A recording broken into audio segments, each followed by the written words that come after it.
Good morning everyone! Maayong buntag sa tanan! Welcome back to my channel. Sana ngayon ay ang lahat ng tao sa buong mundo ay masaya at healthy. At happy holidays sa ating lahat.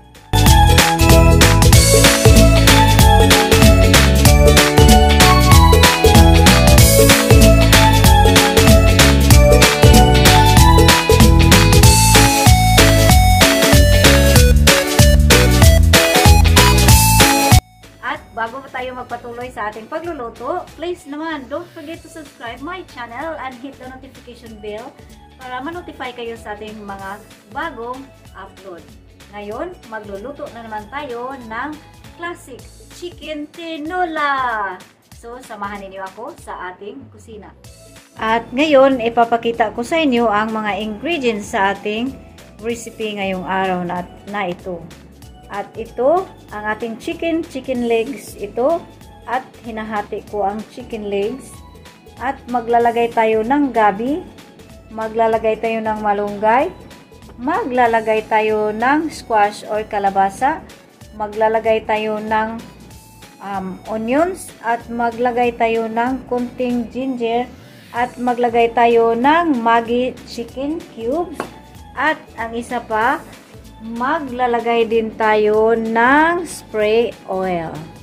At ngayon, bago ang lahat, magpunta tayo sa ating stove. Dito, i-turn on natin ang ating stove para naman mainit ang ating frying pan. At ngayon, nainit na ang ating frying pan, maglalagay na tayo ng oil. Kunti lang oil ang ilagay natin. Ang susunod nating ilagay ay ang ating onions. Ayan.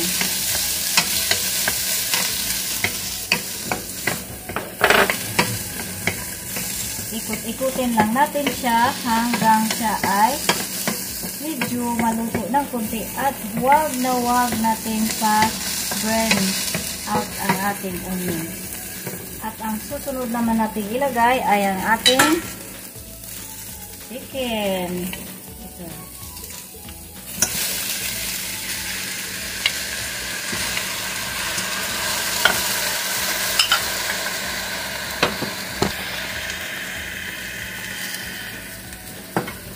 Ayan.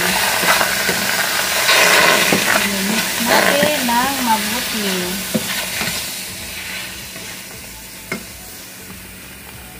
Ng kunting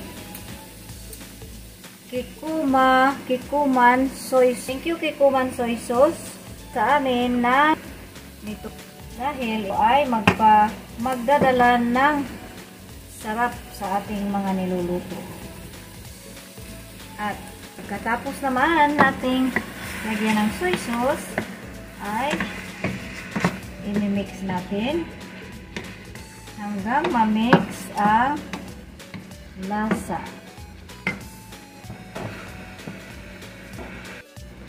At ngayon, ang susunod nating ilagay ay ang ating luya. Kailangan may luya para sasarap ang ating niluluto. Ayan. Ang susunod naman nating gagawin ay maglalagay tayo ng 7 cups of water para sa ating sabaw. Diba? At ngayon, maglalagay na tayo ng 7 cups of water. Ayan, dami ng sabaw. At maghihintay tayo na ito ay kumulo at maluto ang ating manok or chicken. Takpan lang natin at magbabalik tayo pagkatapos ng 5 minutes. Ngayon, iti-test na natin kung ano na ang resulta. Let's mix it first. And magkuha tayo ng isa pang luwag sa ating pag-test. Okay. Alright, insakto lang ang lasa. Ngayon, maglalagay na tayo ng chicken, Maggi chicken. Thank you, Maggi Chicken, for sending us this. Right? I-open natin. Ay ba? Dalawa ang ilagay na. Rami ang sabaw. So, ay, hirap i-open. So, dito na. Ayan. Hindi pa ma-open.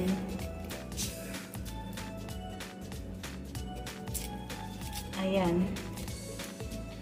So, i-mix natin. So, naluto na to dahil medyo matagal-tagal na. So, ang susunod nating ilagay ay ang ating malunggay. So, masarap kasi ang malunggay. Pag madaming malunggay ang ating niluluto, marami tayong vitamina na makakain. Yan. Yan. Stir for more. Okay. Yan. Maghintay tayo na siya ay kumulo. Takpan natin siya at magbabalik tayo na pagkatapos ito kumulo. Okay? See you later. Yan na siya.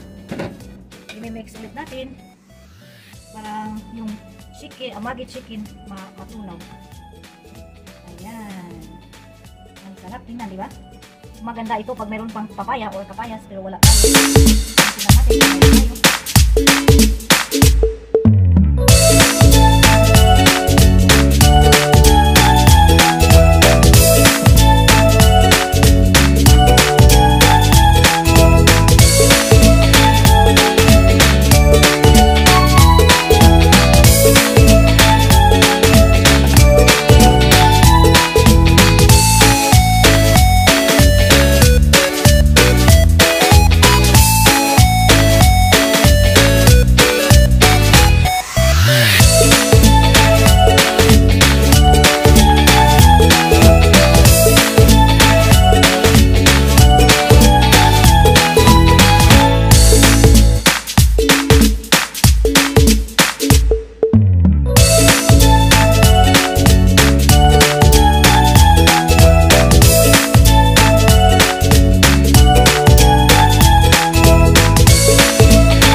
Naluluto na ang ating classic chicken tinola.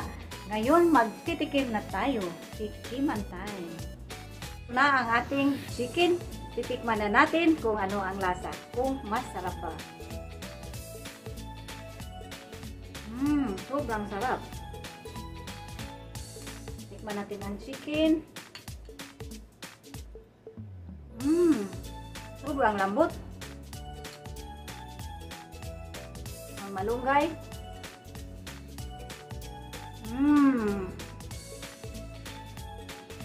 Masarap talaga.